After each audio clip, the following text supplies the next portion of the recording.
My name Ahmad dari Nurhidayat. I'm from mechanical engineering.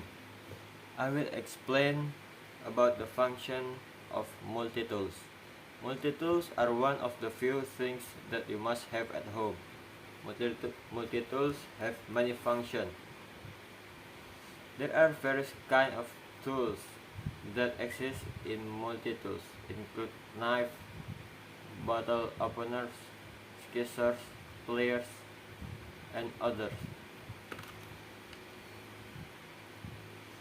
Knife tool can be used to cut meat, rope, and others.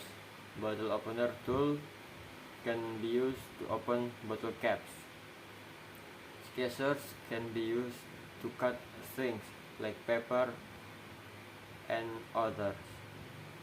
Pliers can be used to clamp something. I think enough. See you in the next video.